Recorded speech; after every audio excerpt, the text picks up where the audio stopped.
الرحیم نحمده ونصلی علی رسوله الکریم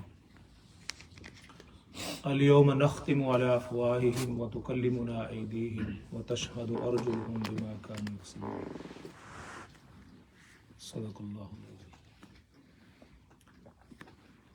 اس دنیا کے اندر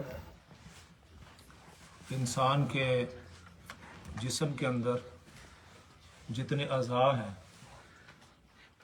وہ سارے کے سارے خاموش ہیں۔ اس کے ہاتھ ہیں، پاؤں ہیں، ناک ہیں، آنکھیں ہیں، کان ہیں، پاؤں ہیں، یہ سارے کے سارے خاموش ہیں۔ بولتا کون ہے؟ ایک صرف زبان بولتی ہے۔ جس انسان کے جسم کے جتنے اعضاء ہیں، بولنے والی کون سی چیز ہے؟ صرف ہاتھ ایسے ہلاؤ، ہل رہے ہیں لیکن بول نہیں سکتے۔ پاؤں انسان کے بول نہیں سکتے۔ جو آنکھیں ہیں بندے کی بول نہیں سکتی۔ صرف اور صرف جو بولنے والی چیز ہے وہ انسان کی زبان ہے اس دنیا کے اندر۔ آخرت میں اس کے الٹ ہوگا۔ آخرت میں اس کے الٹ ہوگا، زبان کو لگ جائے گا تالا۔ زبان کو اللہ جو اس کے اندر بولنے کی صلاحیت ہے وہ سلب کر لیں گے۔ زبان تو ہوگی لیکن بول نہیں سکے گی۔ جیسے گونگے انسان ہوتے ہیں، زبان تو ان کے اندر موجود ہوتی ہے، آپ اگر ان کو دیکھیں زبان تو ہوتی ہے لیکن ان کے اندر وہ بولنے کی صلاحیت نہیں ہوتی، طاقت نہیں ہوتی۔ اللہ تعالیٰ ان کے اندر سے وہ زبان کی بولنے کی طاقت چھین لیتے۔ کئی لوگوں کی آنکھیں موجود ہوتی ہیں تو وہ دیکھ نہیں سکتے، کان انسان کے ہیں لیکن سن نہیں سکتے۔ تو اللہ تعالیٰ نے اس کے اندر ایک صلاحیت رکھی ہوتی ہے دیکھنے کی، صرف آنکھوں سے نہیں، اس کے پیچھے ایک طاقت ہوتی ہے، ایک صلاحیت ہوتی ہے۔ تو اللہ تعالیٰ قیامت کے روز کیا کریں گے؟ وہ زبان کی جو طاقت ہے نا بولنے کی، وہ ختم کر دیں گے۔ تو وہاں کون بولے گا؟ اس کے ہاتھ بولیں گے، ہاتھ وہ بات کریں گے۔ الیوم نختم علی افواہہم، منہ پر تالا لگا دیا جائے گا، بند کر دیا جائے گا۔ وتکلمنا ایدیہم، عید کہتے ہیں ہاتھوں کو، تکلم کرنا، بات کرنا۔ تکلمنا ایدیہم، تو اس کے ہاتھ بولیں گے۔ وتشہد ارجلہم، اور اس کے پاؤں جو ہیں یہ بھی شہادت دیں گے، یہ بولیں گے۔ کس لیے؟ یہ اس کے وٹنس ہوں گے۔ جتنا کیس کے اندر جو وٹنس ہے وہ مضبوط ہوتے ہیں تو کیس اتنا ہی مضبوط ہوتا ہے۔ جس کیس کے وٹنس جو ہے کمزور ہوں، وہ آپ کو پتہ ہی ہے، کوئی بھائی کہتا ہے جو وٹنس لے کر آؤ، تو وٹنس مضبوط ہوں تو کیس مضبوط ہوتا ہے۔ اگر وٹنس کمزور ہوں اور وٹنس اگر دور کے ہوں، جتنے دور ہوں تو اس کو اتنے طاقت اس کے اندر کم ہوتی ہے، اور جتنے وٹنس قریب کے ہوں، اور اگر گھر والے ہی ہوں، آپ کی ماں ہی وٹنس ہو، باپ ہی وٹنس ہو، چلو وہ بھی دور ہیں، تو انسان کے ہاتھ اس کے قریب ہے نا، اس سے زیادہ تو قریب کوئی وٹنس نہیں ہوگا۔ پاؤں بھی اس کے وٹنس ہوں گے۔ تو قیامت کے روز یہ گواہی دیں گے، کس چیز کی؟ کہ ان ہاتھوں سے اس نے یہ کام کیا تھا، پاؤں سے چل کر اس نے یہ گناہ کیا تھا۔ تو پتہ کیا چلا کہ یہ ایسے نہ سمجھے کہ یہ ہمارا، ہم جو کام کر رہے ہیں اس کو کون دیکھنے والا۔ اور سورہ حامیم سجدہ کے اندر آتا ہے حتی اذا جاؤہا شہد علیہم سمعہم وابصارہم وجلودہم۔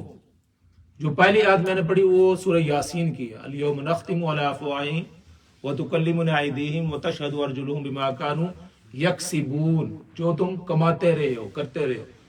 یعملون ہوتا ہے کرنا، یکسبون جو کمانا، جیسے گناہوں کو کماتے ہیں، جیسے آدمی نیکیاں کماتا ہے ایسے لوگ گناہ بھی کماتے ہیں، مال کماتے ہیں، دولت کماتے ہیں۔ کچھ لوگ دولت کماتے ہیں، کوئی لوگ نیکیاں کماتے ہیں، کوئی لوگ گناہوں کو کماتے ہیں، گناہوں کا کاروبار کرتے ہیں۔ جی لوگوں کی گاڑیاں توڑتے ہیں، لوگوں کو پیسے چراتے ہیں، تو ان کا یہ ان کا کسب ہے. کہتے ہیں آپ کا کیا کسب ہے؟ تو یہ کرنے والا یہ نہ سمجھے مجھے کوئی نہیں دیکھ رہا. سب سے پہلے تو یہ ہے نا کہ واللہ معکم اینما کنتم، تم جہاں کہیں بھی ہو اللہ تمہیں دیکھ رہا ہے. اینما کنتم اللہ معکم، وہ تمہارے ساتھ ہے، وہ تمہارے اللہ تمہارے ساتھ ہے جہاں بھی تم ہو. اینما کنتم، جہاں بھی تم ہو، وہو معکم، وہ تمہارے ساتھ ہے. چلو اگر یہ یقین نہیں آتا کہ نہیں اللہ کدھر دیکھ رہا ہے، تو آپ یہ یقین کریں کہ آپ کے ہاتھ اور آپ کے پاؤں یہ سارے کے سارے اس چیز کے گواہ ہیں. سورہ حامیم سجدہ کرنا حتی اذا جاؤہا شہد علیہم سمعہم و ابصارہم و جلودہم، فرمایا کہ آپ کی جو چمڑا ہے اس کو کیا کہتے ہیں سکن، یہ بھی گواہی دے گی. و جلودہم، ہاتھ بھی پاؤں بھی. چلو یہ تو دو چیزیں ہو گئے نا، یہ دو ہاتھ ہو گئے، دو پاؤں، چار ہو گئے. تو جو جلد ہے وہ تو پوری باڈی، وہ تو کیوں جی یہ تو اور زیادہ خطرناک ہو گیا کہ انسان کی جو باڈی کی جلد ہے وہ جلودہم، وہ بھی گواہی دے گی. اچھا اب یہ جب گواہی دیں گے تو بندہ وہاں کیا کہے گا؟ قالوا انطقنا اللہ لما شہدتم علینا. تو جو فرمائے لما شہدتم علینا، جب ہاتھ پاؤں اور جس کی جلد یا گواہی دے گی تو انسان حیران پریشان ہو جائے گا، یہ کیا ہوگا بھائی، اس کے لیے تو میں سارا کچھ کرتا رہا ہوں، تو یہی میرے اوپر گواہی. تو وہ کہتے ہیں قیامت کہتے ہیں وہ پوچھیں گے، یہ ہاتھ اور یہ وہ پوچھیں گے لما شہدتم علینا، کہ تم نے ہم پر گواہی کس طرح تم کس طرح بول پڑے ہو، تم کس طرح گواہی دے رہے ہو، تم تو بول نہیں سکتے. قالوا انطقنا اللہ الذی انطق کل شیء. انطق کہتے ہیں منطق کہتے ہیں بولنے. اللہ تعالیٰ نے انطق قالوا انطقنا اللہ الذی انطق کل شیء، اللہ نے ہمیں بولنے کی طاقت دی ہے جس اللہ نے دوسری چیزوں کو بولنے کی طاقت دی. انطق کل شیء، جس طرح دوسری چیزوں کو اللہ نے بولنے کی طاقت دی ہے اسی اللہ نے ہمیں بھی بولنے کی طاقت دی ہے. ہم سے گلہ کس لیے کر رہے ہو؟ یہ کس لیے کہہ رہے ہو کہ تم کیوں شہادت دے رہے ہو؟ یہ تو اللہ نے ہمیں بلایا ہے، ہمارے اندر تو طاقت نہیں تھی بولنے کی. اب دنیا کے اندر دیکھتے رہو، ہاتھ نہیں بولتے تھے، پاؤں نہیں بولتے تھے، ہماری جسم یہ باڈی اور ہماری جلد نہیں بولتی تھی. آج کس نے بلایا ہے؟ انطق کل شیء، اسی نے جس نے آپ کے زبان کو بولنے کی طاقت دی تھی، اسی نے ہمیں بھی بولنے کی طاقت دی. انطق کل شیء. تو اللہ رب نے فرمایا کہ انسان دنیا کے اندر سمجھتا تھا کہ مجھے کوئی دیکھ نہیں دے رہا، جی میں چھپ کے کام کر رہا ہوں، لیکن اس کو یہ نہیں پتا کہ اس کے ہاتھ اور اس کے پاؤں، اس کی باڈی، یہ سارے وٹنس ہیں. وٹنس مضبوط ہو تو کیس بڑا مضبوط ہوتا ہے، پھر بچنے کی گنجائش نہیں ہوتی. جب جج کے سامنے پیش ہوں، وٹنس مضبوط پیش کر دیں تو جج پھر معاف نہیں، بھائی تمہارے سامنے یہ وٹنس ہے. تو سب سے بڑے وٹنس ہمارے ہاتھ ہیں، ہمارے پاؤں ہیں، ہماری جلد ہے. یہ سب کے سب اللہ کے ہاں جا کر جو ہے نا گواہی دیں گے.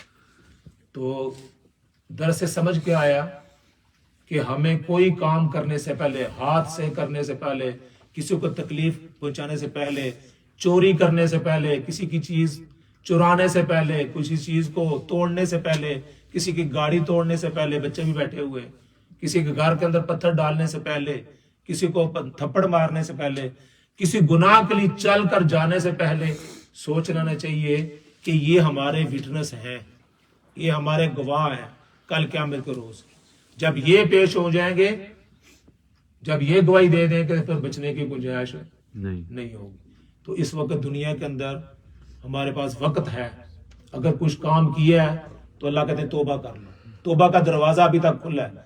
تو توبہ کا دروازہ کب تک کھلا ہے؟ جب تک بندے کے اوپر موت کے اثرات ظاہر نہ ہو جائیں. جب آدمی سمجھتا ہے کہ ڈاکٹر کہتا ہے بس اس کا بس 1-2 منٹ ہے یا 2 سیکنڈ ہے، اس سے پہلے توبہ کرنے کی توفیق اللہ دے دے. توبہ کر لے، یا اللہ یہ جو گناہ کی ہے آئندہ نہیں کروں. توبہ کر لے تو یہ معاف ہو سکتا ہے جو کچھ کیا تھا، لیکن اگر نہ کیے تو یہ پھر ہمارے ہاتھ، ہمارے پاؤں، ہماری باڈی، ہماری جلد، یہ سب اللہ کے ہاں جا کر گواہی دیں گے. وہ دیکھ لیں. آج کل تو پھر اور آسان ہو گیا ہے. تو آپ ایسے سمجھے کہ اللہ تعالیٰ نے ایک CCTV کیمرہ لگایا ہوا ہے. اب میں بیٹھا ہوا ہوں تو یہ اپنا بھائی صاحب جو ہیں یہ ریکارڈنگ کرتے ہیں، فیس بک پر لگاتے ہیں، لوگ کافی سارا اس درس کو سنتے ہیں، 400-500 بندے اس کے ویور بھی ہیں، دیکھتے ہیں. جس طرح آپ سن رہے ہیں باہر بھی لوگ پاکستان میں، ہندوستان میں بھی یہ درس کو سنتے ہیں. تو یہ CCTV جب میں جو بات کر رہا ہوں ساری ریکارڈ ہوگی. تو ایسے سمجھے کہ جو کچھ ہم کر رہے ہیں یہ سب ریکارڈ ہو رہا ہے. جب ریکارڈ ہو رہا ہو تو بندہ کہتا ہے یار کیمرہ بند کر دو پھر میں آپ سے بات کرتا ہوں. جی تو اللہ تعالیٰ کے کیمرے کو کون بند کر سکتا ہے؟ وہ لگا ہوا ایسی اونچی جگہ پر ہے تو وہاں سے آدمی بندہ بند سوئچ آف بھی نہیں کر سکتا. جی تو اس کا سب سے اچھا طریقہ یہی ہے کہ ہم وہ کام چھوڑ دیں جس پر اللہ تعالیٰ کی طرف سے پکڑ ہونے والی. اللہ تعالیٰ مجھے بھی اور آپ کو بھی باتوں پر عمل کی توفیق نصیب فرمائے. آمین. وآخر دعوانا الحمد